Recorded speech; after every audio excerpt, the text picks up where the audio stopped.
Bismillahirrahmanirrahim. And the topic of our today's lecture is constructing an instrument for data collection.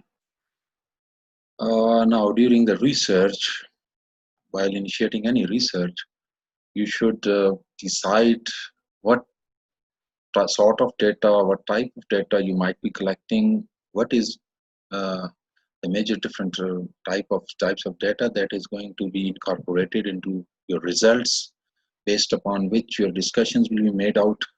So what are the major approaches that will be required to gather informations or data requiring your related to your research. So there are two major approaches to gathering information about a situation, person, problem, or phenomenon. Whenever you undertake a study, in most situations you need to collect the required information. However, sometimes the information required is already available and need only to be extracted. In applied sciences, in experimental study designs, most of the time it's the scientists, it's the researchers whose job is to collect or at times create data in some way or another. So let's say if you are going out for some research work in microbiological sciences, so you are going to, let's say, take out first of all just a simple epidemiological study such as prevalence of hepatitis B, C. You're planning to work check out the molecular level of prevalence. Where you are going to collect the samples, study participants, that your data starts right from there. The number of the participants, the male, female. Then you are going to look at, let's say, uh, you're going to confirm the disease hepatitis C by ICT devices. Then you might be extending your work. You will be subjecting those samples, let's say blood samples that you have initially utilized. You've taken the serum out of the samples, and then that's another data, the serum or blood. Along with that, you besides collecting the blood samples, you also go out and you also look out for other parameters like the liver function test or LFTs, values of different total bilirubin, different parameters of a liver function test. And then along with that, what is the, let's say, age of the patient, what is the BMI, even the economic status of the patient, that is really covered by the related questionnaires if you have developed. And then you might be besides the confirming the hepatitis C by ICT devices or rapid devices, you might be then doing the ELISAs and then PCRs for the confirmation. All these different portions, all these different, they are going to enable you to provide you with some sort of data. At times, this is in biomedical science, this is your primary or initial data, and which is going to be collected by you, the scientist. Whereas there is some other form of the data which is already available, like the background, like the persons, they have already, you are going for some sort of some other epidemiological studies in which you are collecting the information, collecting the data which is already there. You need to get like the demographic, the details of the patients, their income, how did they acquire this hepatitis C virus, what are there any other family members. So the questionnaire, the related other things, the background history, the data which is already there. At times epidemiological studies, the prevalence studies, the data is already there. You might collect some data from the hospitals, from other diagnostic labs. So that is going to be another form of data which is readily available to you. You just need to extract data, and then you are going to interpret it. You are going to combine certain amount of data together. So that is another type. So broadly, if we just talk about a broad distribution, then we have, based upon the data, we have the primary literature, secondary and tertiary literature. The data that can be primary, secondary, or tertiary are the literature related.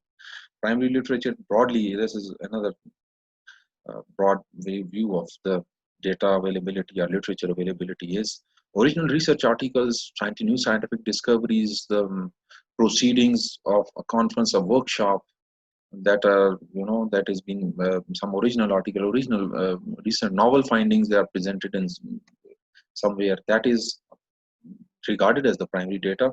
And it has mostly got immediate results of the research activities and often include analysis of data collected in the field or laboratory. Examples are original research paper published in peer-reviewed journals, dissertations, technical reports, conference proceedings, government reports, CDC reports, WHO reports. They are primary information, originally collected data, and the secondary literature. It summarizes or synthesizes primary literature data. Usually, it's broader and less current than primary literature. Comparative to primary data is less current. Please note that the secondary literature data, it's available to, it's available. It's not that original first grade research. It's uh, it's a previously published data. For example, literature review articles are the books which are already previously been published, and since most of the information source and secondary literature contains extensive bibliographies, they can be useful for finding more information on related topic. Whereas the tertiary data, tertiary literature, it summarizes or condenses, it's a summarized or condensed version of material, usually with reference to primary or secondary sources. And it's good place to look up for facts or get a general overview of the subject. For example, if you consult some textbook, dictionaries, encyclopedias, handbooks, so you have got a condensed data, consolidated data information, and it usually provides a general overview in comparison to the original paper where a very specific work is suggested or is done. That's a broader overview of primary, secondary, and tertiary literature. And now coming back towards the data is the methods of collection of data. For example, you might have some primary source in social sciences. One of the primary sources is obviously the collection of your own data. You might collect, by your own research. It is giving you the primary initial data, whereas the adjacent other fields can be possible sources, can be, which are exactly the prime sources, mostly in social sciences, or can be observation, interviewing, or questionnaire beside the original research. And then the secondary resources includes the documents. First level in these primary sources, there the collection, the data will be collected again by you by different methods, and the secondary sources are the resources which are of data collection, which are already been available to you, and you just need to extract the information. Information is there, you just need to extract it or interpret it. Collecting different data using some primary resources are primary sources. First of all, the primary sources that provide first-hand information. And there are several methods that can be utilized to collect primary data. And the choice of the method, it depends upon the purpose of the study, the resources available, and the skills of the researcher. In selecting a method of data collection, the socio-economic demographic characteristics of the study population, they play an important role: education level, age of the participants of the study area, socio-economic status, and ethnic background. And this is the most standard way of collecting research data. However, is the experimental data or experimentation or the original research. Primary sources, they provide you with the very first hand research. Whenever you plan a research or study, then what is the purpose of the study? Whether it's some sort of therapeutic intervention that you are looking for, it's some sort of disease progression that you might be developing, it's some sort of diagnostic procedure that needs to be modified, or that needs to be discovered, or new technique might be discovered by you. It depends upon your plan of study. It might be a simple prevalence study. You might need a first primary sources data. You might be needing some information related to you say your participants or your phenomena, your issue. That is the first thing you need to keep in your mind, the purpose of the study. Then, for example, again, this that simple example, the prevalence of let's say hepatitis C virus, you might need to prepare beside that experimentation of yours, which is going to give you the very first hand data. Along with that, you might be needing some demographic data of the participants of the study, let's say, and for that you might be developing some sort of questionnaire which will be addressing issues such as the socioeconomic condition of the patient, economic status of the participants, how did the acquisition of the disease, what is the awareness of the person about the disease, and so as many other related information which might be helpful for you. So for primary observed data, the one of the besides that of original experimentation, you can utilize another thing, that is the observation. Observation is a purposeful, systematic, and selective way of watching and listening to an interaction or phenomena. It is the best approach to collect data when you are interested in the behavior than in the perception of individuals, or when subjects are so involved in interaction that they are unable to provide objective information about it. For example, if let's say, I remember a couple of years ago, we conducted a study of these street food that is available in two cities of Pakistan, Islamabad and Rawalpindi, twin cities. And what is the quality, what is the microbiological status of these street food? Then we have extended that. That was done in National Institute of Health Islamabad with collaboration of them. Then we have done another study in Peshawar city as well. That is again the street food that is provided to the school going children, and that was also a very good finding that we got from that studies. So in that study, one of the portion of our study, besides doing collecting these different sort of street foods, and let's say these street food that chickpeas or biryani or samosas or any other confectionery that is in street food that are available. Besides taking the samples, going out for the microbiological analysis of those samples, look at the hygiene condition, microbiological condition, status of that food, the meal, let's say. Besides that, we also, what in that an observation portion was also included in that study, both of these studies. Because these street food vendors, they are quite busy at times, especially the school children. We remember they are very much busy. As soon as the school closes or there is their break time, students, they rush to these canteen, these street food vendors, and they start, and it's a very busy time for them. So it's impossible for the street food vendors to interact with the researcher at that time. And besides, it's very much important for the researcher as well to look at their unintentional way of working. How do they serve it, and do they have they got this properly, where there were some apron, are they washing their hands whenever some spillage occurs, are they washing they are cleaning the area, how are they serving it before serving, after serving, what is their practice? So that in that very study, the observation part was very much important. And besides that, they were in the street food vendors, they were so much involved in their work. It was very much difficult to at that time asking question, okay sir, how do you make this, let's say cholas or chickpeas or these biryani, how do you make it, what sort of ingredient do you put, and what hygienic condition do you address? So it's very difficult to so the observation was the best mode to check, to study that there's persons. So it involves collection of data. You are interested in the behavior, and when the subject is involved in the interaction, they are unable to provide objective information about it. For example, when you want to learn about the interaction in a study, in a group study, the dietary patterns of population, you are studying the personality traits of an individual, cleaning habits of street food vendors, etc. So it is also appropriate in situation where full or accurate information cannot be elicited by questioning, because respondents either are not cooperative or are unaware of the answer, because it is difficult for them to detach themselves from the interactions.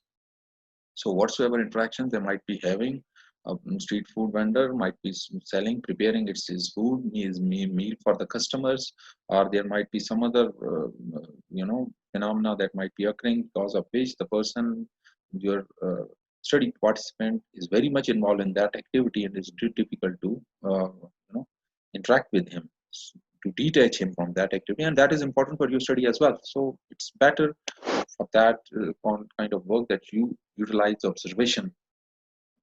You might have developed observation forms or charts, and then you take out the details that different uh, steps related to your study.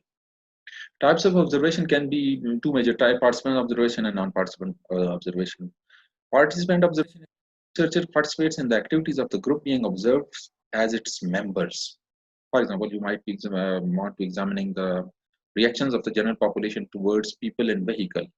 So you can yourself, get into a wheelchair, and then instead you are not a handicapped person, but you can yourself get into a wheelchair, and then You will look out what other people, my perception might be having towards you, how they are looking upon you, if there any special behavior people might be showing. It's so social sciences kind of related phenomena wherein you yourself interact in the study.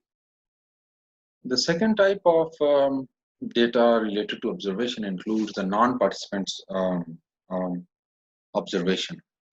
It is when a researcher he does not uh, get involved in the activities of the group, and that type of situation is developed when a researcher he is not getting involved in the activities of the group, but instead he remains a passive observer, and is drawing conclusions. For example, you want to study the functions carried out by different nurses in a hospital.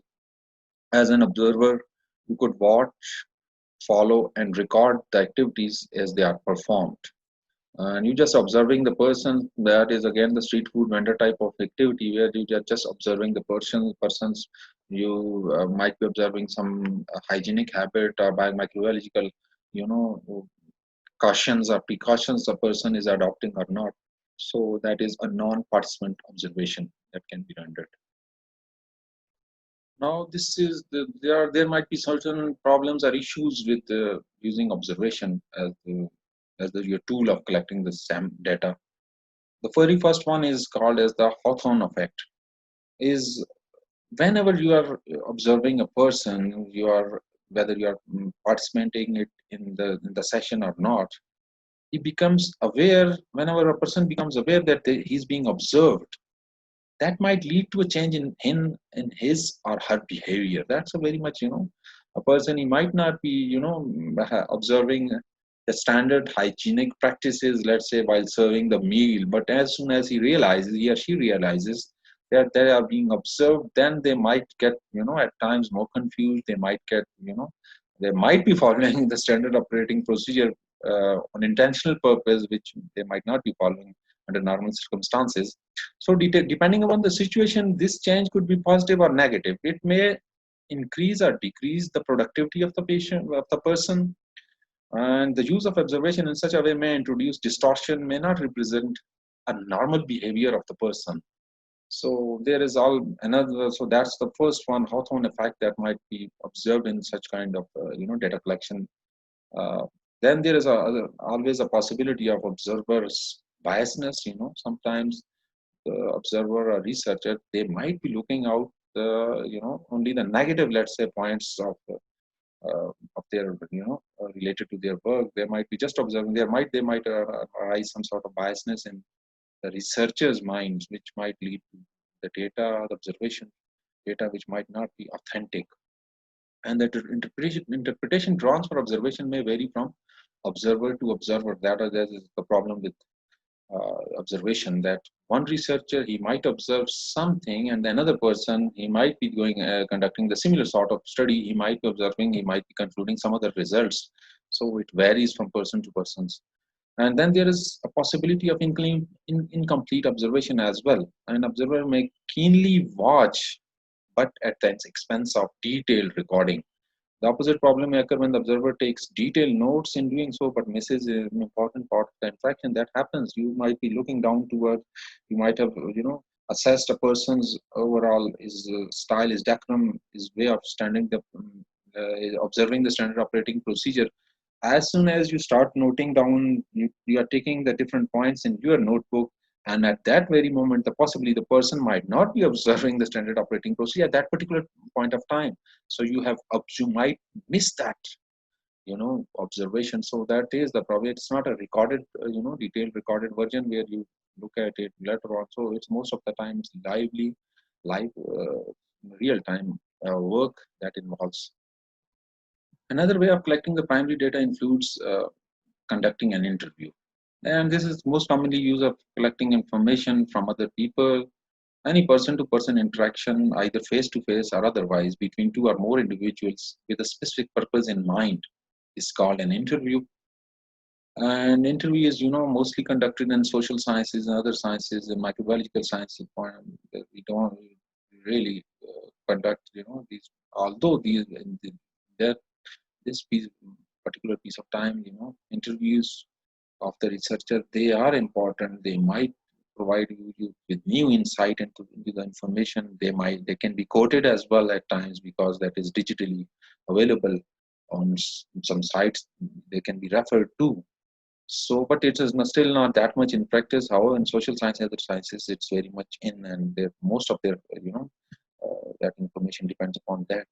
When interviewing a respondent, you as a researcher have the freedom to decide the format and content of the question, the wording, and the order of the question. That depends on what sort of interview plan you plan ahead for conducting that. So that is another primary data collection method. Another important method is the utilization of the questionnaire. Questionnaires are a written list of the questions. Respondents read the question, they interpret what is expected, and then they write down the answers. And it is very much important that the layout of questionnaire should be in such a way that it is easy to read, pleasant to the eye, and the sequence of the question should be easy to follow. There are so many different considerations which should be kept in mind while preparing a questionnaire. And at times the questionnaire, you might be emailing or sending out the questionnaire by a post, so it is advisable, it is very much in practice that you should, along with that, you should also dispatch a prepaid postage envelope along with that, so the person, you don't put any financial burden on the respondents. They are taking out their time. That's so nice of them. So instead, along with that, you prevent them from any financial burden. Furthermore, in a questionnaire, if there is any sensitive question or question that a respondent might feel hesitant about answering, it should be prefaced by an interactive statement explaining the relevance of the question. That's very important. At times your question, they might the person might not feel good about answering them. So the background information might be needed for him or her to understand the importance of the question, why you are asking that particular question. So it's important to to put it up with it's prefaced by an interactive statement. Advantages of questionnaire is it is less expensive. It offers greater anonymity, because in comparison to the let's say observation, where the researcher has to go out, he might interact at times with participants, or he might not, but that is a comparatively an expensive sort. And then interviewing is, again, you record it, you watch it, listen, you prepare everything, and then you take the time out of the interview of the person. So that is again another comparatively expensive way, whereas questionnaire is comparatively less expensive, and then it can offer anonymity to the person, to the participant of the study. Their identity can be hidden, it can be prevented from other public.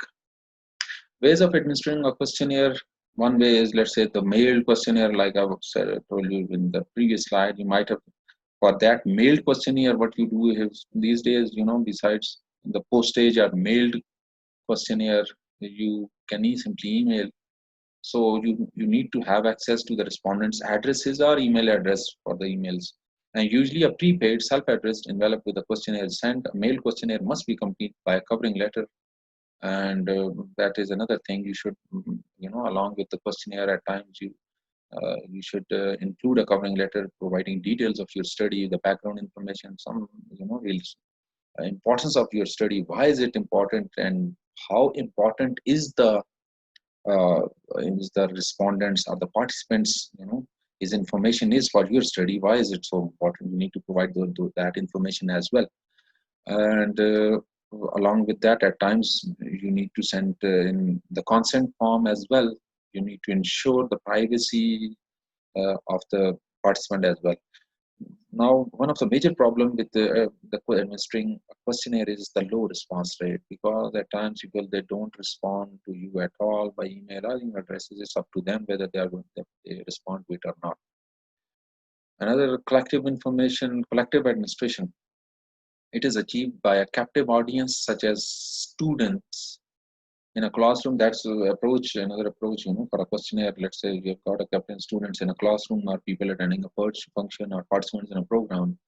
and you just you stand out at the entrance, at the exit of it, let's say, and you just distribute your questionnaire, and then you collect them instantly. You just can request them for some time, and the captivate means this audience. It's a very good way. Participant, they are entering a function, a program, or workshop, and you just hand them over that they are person related to your field or topic. Then you just hand them over your questionnaire, and while during the workshop or conference, or even during their break time, during their they can tend to that questionnaire. They can take out their relevant answers whatsoever they decide upon, and then they can hand you over while exiting that seminar or conference or function or the classroom.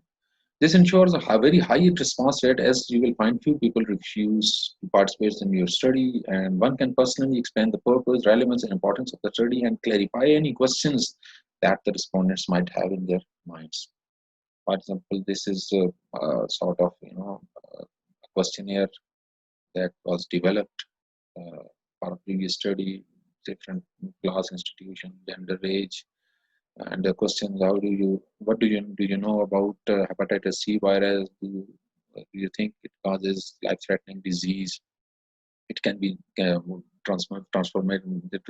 questions related to transference of the disease, acquisition of the disease, and acquisition through drug use. They can be by sharing utensil, toothbrushes, shavings, sexual transmission, other some other questions that might be included in the study. Now, disadvantages of a questionnaire is application is limited. It is limited to study population that can read, write, or is not handicapped or too young. Because if a person cannot read or write, they won't be able to fill in those questions. He's not handicapped, he might be needing some assistance, or is too young. Response rate is, like I said, low in a simple mailed sort of questionnaire, whereas it's good in. And the reason for this possible, this comparatively low response rate, it depends upon a number of factors: the interest of sample, the study participant, and the topic of the study. The layout of the questionnaire might be, it might not be interesting for the participant, and the length of the question at times, it also plays an important role, because some people, they don't like very lengthy questionnaires. Another disadvantage of the questionnaire is there might be a self-selecting biasness. Not everyone who receives or submits a questionnaire returns it. So there is a self-selecting bias. Those who return their questions may have attributes, attitudes, or motivations that are different from those who do not. And hence, if the response rate is very low, the finding may not be a representative of the total study population. You might be having a small number of these questionnaire being sent back to you, and you have to include the data, and that might not represent the whole population, or very small section of the population might be represented. Collecting data using the secondary resources, a number of times, the data is already available, is already collected by someone else. It is available in the governmental records, in the hospital records, and for the biological studies, biomedical studies, and you just need to extract the required information. So very first chance can be the data is already, secondary resource can be government or semi-government reports. Some common examples that they include in microbiological work is the WHO report, CDC report, the census, some veterinary research institute reports, the cancer institute reports, health reports, demographic information. That data is already being available. You need to extract the required information related to your research work. Some earlier research. For some topics, data from the research studies that have already been done by others can provide you with the required information. For example, research review of the books, it is also included in this. Then the secondary interested resources include the mass media, that is report public in newspaper, dictionaries, magazines, internet, and so on, may be another good source of data. Now, the problem with the secondary sources of data is, the very first is the validity and reliability. That is, the validity information may vary from source to source. For example, information from a census is likely to be more valid and reliable than obtained from personal diaries or reports. Whatsoever data, secondary data is being collected, it should be valid, authentic, and the source should be reliable. The reference of that should be very much authentic, and not it should be of high level reference.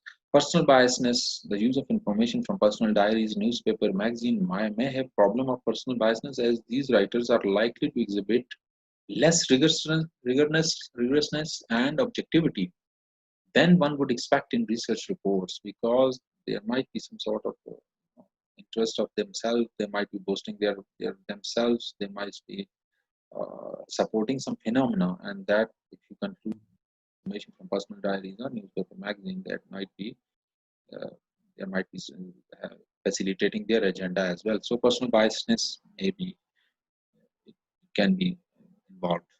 Availability of data. It is common for beginner researchers to assume that required data will be available, but you cannot and should not make this assumption that uh, the secondary data is readily available to you.